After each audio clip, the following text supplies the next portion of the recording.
नरेंद्र मोदी जी के खून में व्यापार है और हर घड़ी उन्होंने ये प्रमाणित किया है कि फकीर आदमी 125 करोड़ लोगों को फकीर बनाने के बाद ही देश से विदा होगा। अंबानी और अडानी जैसे लोगों के रिप्रेजेंटेटिव्स कॉन्ट्रैक्ट फार्मिंग की आड़ में किसानों को डायरेक्ट करेंगे तो ये एक प्रकार की जमींदारी की शुरुआत है।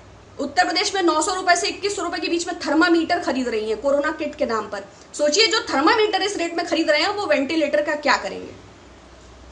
तो घोटालों की ये स्थिति है और सरकार का ये रवैया। इस काले कानून से न केवल किसानों और खेतीहर मजदूरों या बटाईदारों बल्कि वो अड़हतिये, वो जो ढुलाई करते हैं, वो बही खाते जो बनाते हैं, वो जो मुनीम, वो जो ट्रांसपोर्टर्स छोटा मोटा जो डाला और छोटा हाथी चलाते हैं और बहुत सारे मतलब लगभग लाखों लोगों के रोजगार और जीविका पर इसका असर पड़ेगा। मतलब कालाबाजारी, जमाखोरी और दलाली को सीधा बढ़ावा। ऐतिहासिक कृषि सुधार अध्यादेश ये बहुत गंभीर विषय है, जबकि पूरा देश कोरोना महामारी की चपेट में है और अर्थव्यवस्था ऑलरेडी पाताल लोक में जा चुकी है। ऐसे में जो भी देश को थोड़ा बहुत सहारा है वो कृषि से है। कोरोना महामारी में आपदा को अवसर बनाते हुए माननीय प्रधानमंत्री नरेंद्र मोदी जी की सरकार ने स्पेस, न्यूक्लियर, डिफेंस, कोल जैसे गंभीर विषयों में पूंजीपतियों का समावेश कर ही दिया है। आईआरसीटीसी में 20% हिस्सेदारी हो या प्रॉफिटेबल पीएसयूज का बेचना। अब खेत खलिहानों को पूंजीपतियों के चरणों में गिरवी रखने की बारी है। चूंकि अधिकतर प्रदेशों में बीजेपी की सरकार है तो प्रांतीय सरकारों से किसी विचार विमर्श की आवश्यकता नहीं है और चाहे वो न्यू एजुकेशन पॉलिसी हो, चाहे लेबर लॉज रिफॉर्म्स के नाम पर सरकार की मनमानी या फिर ये नए कृषि सुधार अध्यादेश। जब भी ऐतिहासिक शब्द लगता है तो वैसे ही चिंता हो जाती है। ऐतिहासिक काला धन, ऐतिहासिक नोटबंदी, है ना, ऐतिहासिक ये लॉकडाउन, ऐतिहासिक ये कोरोना महामारी, ऐतिहासिक स्मार्ट सिटीज, ऐतिहासिक गब्बर सिंह टैक्स। तो इन्हीं ऐतिहासिक फैसलों में 2014 में जो सरकार 50% लागत जमा मूल्य मुनाफा देने के नाम पर सत्ता में आई थी, अब वो आढ़तियों, खेत मजदूरों, बटाईदारों, ढुलाई करने वालों, गल्ला मंडियों और मिनिमम सपोर्ट प्राइस को खत्म करके किस तरह का कुठाराघात देश की 65% कृषि आधारित आवाम पर होने वाला है, इस विषय पर कुछ बिंदु मैं आपसे साझा भी करना चाहूंगी और आपके सुझाव और भी मैं चाहूंगी कि आप जरूर अपने विचार भी इसमें व्यक्त करें। तो किसानी से दिहाड़ी मजदूर बनाने का जो ये सफर है, ये ऐतिहासिक अध्यादेश, इसमें 3 जो महत्वपूर्ण बातें हैं। न्यूनतम समर्थन मूल्य खत्म हो जाएगा। यही वो बेंचमार्क है जिससे वजन का या मोल भाव करने का किसान का थोड़ा बहुत अधिकार रहता है। अगर गल्ला मंडियां खत्म हो जाएंगी, चाहे वो अड़हतिये हों, चाहे वो, आप समझिए कि व्यवस्था ही कैसे चलेगी। हमारे संविधान के शेड्यूल 8 में भी इसकी व्यवस्था है, लेकिन किसी से इसका कोई डिस्कशन हुआ नहीं। 10 सितंबर को हरियाणा के कुरुक्षेत्र में किसानों ने इसका बहुत बड़ा प्रदर्शन भी किया। उन पर लाठीचार्ज हुआ, उनकी पगड़ी उछाली गई और उनका ये भी कहना है कि पुलिस के अतिरिक्त कुछ सादे कपड़ों के लोगों ने भी उनके साथ भयानक मारपीट की। पूरे देश की कोई भी किसान अधिकारों से जुड़ी संस्था, इंक्लूडिंग संघ का सहयोगी संगठन भारतीय किसान संघ भी इसके विरोध में है। किंतु निजामी हुकूमत हमेशा की तरह फैसलों को अप्लाई करने की दिशा में किसानों को सिर्फ सस्ता डीजल, 18% जीएसटी जो कृषि यंत्रों पे लगा है, अगर उसकी माफी और न्यूनतम समर्थन मूल्य ही मिल जाता तो देश के किसान सरकार के आभारी होते। लेकिन इस व्यवस्था को लाकर सरकार पूंजीपतियों के पैरों में पूरी खेती किसानी को गिरवी रखने की प्रक्रिया चल रही है। तो मिनिमम समर्थन मूल्य और ये अगर खत्म हो जाती हैं गल्ला मंडियां तो उसके क्या क्या आगे दुष्परिणाम है उस पर मैं थोड़ा बात करूंगी। इसमें थर्ड जो एक पॉइंट है, एसेंशियल कमोडिटी एक्ट, इसमें भी संशोधन कर दिया है और जमाखोरी पर लगा हुआ प्रतिबंध हटा दिया गया है। मतलब कालाबाजारी, जमाखोरी और दलाली को सीधा बढ़ावा।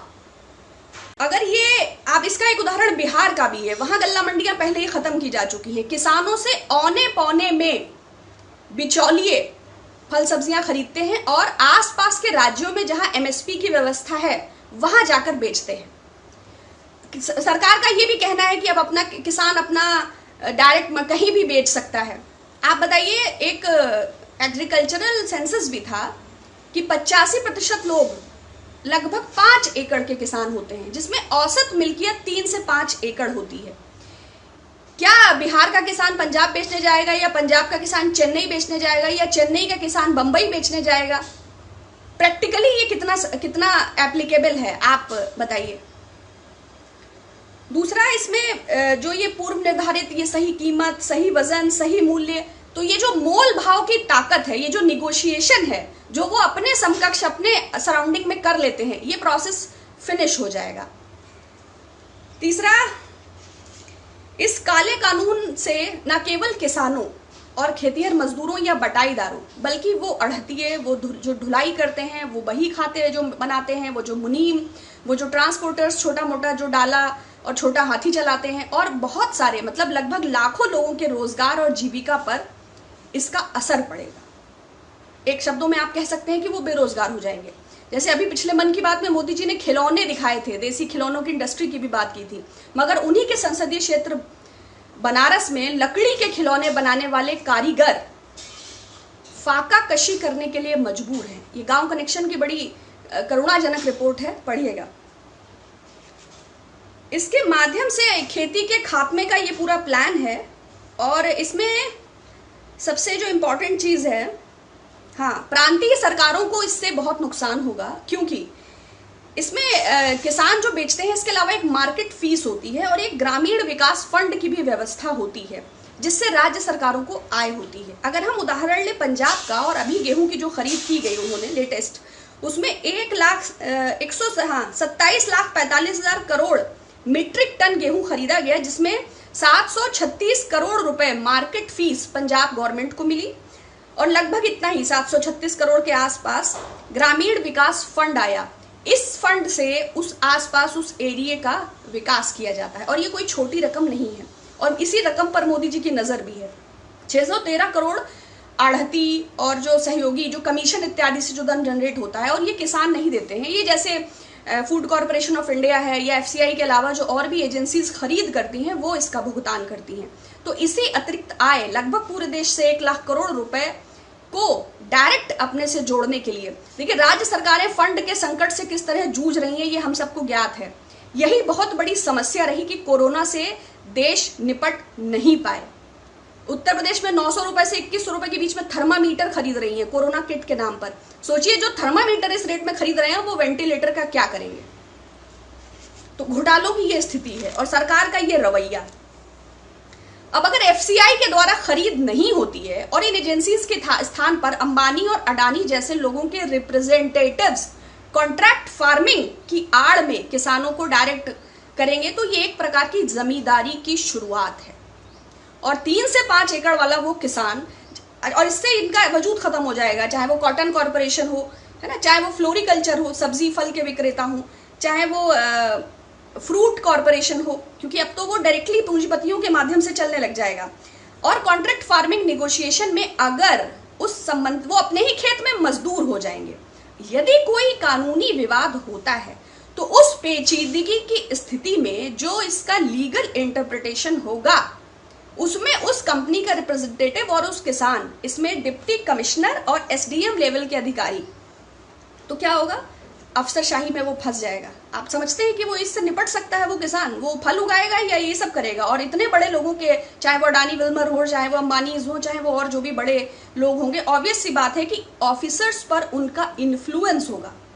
तो जैसे माओ भी एग्रीकल्चर लाए थे ना, तो ये उसी टाइप का बिल्कुल सेम टू सेम प्रोसेस है। और ये लोगों की आय, स्पेशली किसानों की, और उनकी आजीविका पर नियंत्रण करने की केंद्र की मोदी सरकार की एक बहुत ही भयानक कोशिश है, और जिसके दुष्परिणाम पीढ़ियों को भुगतने होंगे। और इससे मुख्यतया अनुसूचित जनजातियां, दलित और पिछड़े लोगों के जीवन स्तर पर बहुत खराब असर पड़ेगा। कृषि लागत एवं मूल्य आयोग की एक रिपोर्ट के मुताबिक सरकार दाल खरीद लेती है, और जब किसानों के दाल बेचने का समय होता है, तो एजेंसीज के माध्यम से वही दाल मार्केट में उतार देती है, और उनकी दाल जब उनके बेचने का समय होता है, उसका मूल्य गिर जाता है। ये अभी की रिपोर्ट है। इसके अलावा 2015 में 45 रुपए प्रति किलो दाल विदेशों से खरीदी गई, और मार्केट में 170 रुपए से 200 रुपए प्रति किलो के हिसाब से बेची गई और इसमें 2.5 लाख करोड़ का घोटाला हुआ। ये पता चल जाएगा, आप गूगल भी करेंगे तो। ये 2015 की बात है। तो ये इतनी जो गंभीर चीजें हैं, इसको बहुत ही सीरियसली समझने की जरूरत है, क्योंकि खेती किसानी अगर हम और आप डायरेक्ट कर भी नहीं रहे हैं तो हिंदुस्तान कृषि आधारित है और हम डायरेक्टली इनडायरेक्टली इससे जुड़े हैं। और अगर खेती भी, आपने देखा होगा जीडीपी जो माइनस में है, इनफॉर्मल और उन सेक्टर्स को जोड़ ले रहे हैं, तो असंगठित क्षेत्र के बाद एमएसएमईज के बाद -35, जो भी थोड़ा बहुत हम बचे हैं, क्योंकि नरेंद्र मोदी जी के खून में व्यापार है और हर घड़ी उन्होंने ये प्रमाणित किया है कि फकीर आदमी 125 करोड़ लोगों को फकीर बनाने के बाद ही देश से विदा होगा। और जाते जाते, जाना तो सबका तय है संसार में, वो चाहे हम हो चाहे आप, जाते जाते हमारे पास कर्जे के अतिरिक्त कुछ नहीं होगा। तो योगी जी से मेरा अनुरोध है कि भारतीय जनता पार्टी का नाम बदलकर ईस्ट इंडिया कंपनी रख लें। तो जो ये फैसले हैं वो हमें ब्रिटिशर्स के माध्यम से मिलेंगे, तो हमें लगेगा कि जो है इसमें ज्यादा अकाउंटेबिलिटी लगेगी सरकार की, क्योंकि भारतीय शब्द और जनता शब्द, दोनों शब्दों को तो, इसकी गरिमा और मर्यादा को तो माननीय प्रधानमंत्री जी ने धूल धूसरित कर दिया है। चलिए, बहुत धन्यवाद। आशा है मैं अपनी बात आप तक कन्वे कर सकी होंगी और आप सब भी ग्रामीण अंचल या परिवेश से कहीं ना कहीं जुड़े होंगे। जरूर अपने विचारों से अवगत कराइएगा और किसानों के अधिकारों पर किसी भी प्रकार के अतिक्रमण का और उनके ऊपर किसी भी प्रकार के हमले, लाठीचार्ज या गैर वाजिब व्यवहार का मैं खुले शब्दों में विरोध और निंदा करती हूँ। और वो सारे ही चुने हुए सांसद, वो विधायक, वो जनप्रतिनिधि जो इस अनैतिकता का विरोध नहीं कर सकते, वो अपने कॉन्शियस पे एक बार जरूर विचार करें कि वो अपनी पीढ़ियों को क्या जवाब देंगे। जो सबने अपनी नैतिकता को मोदी जी के चरणों में रख दिया है, गृह मंत्री साहब के चरणों में रख दिया है, जो राज्यपाल, जो मुख्यमंत्री, एक बार तो उनको भी विवेक के आधार पर ये जरूर सोचना चाहिए कि देश, देशवासियों, किसानों, नौजवानों के साथ हो क्या रहा है। बहुत शुक्रिया।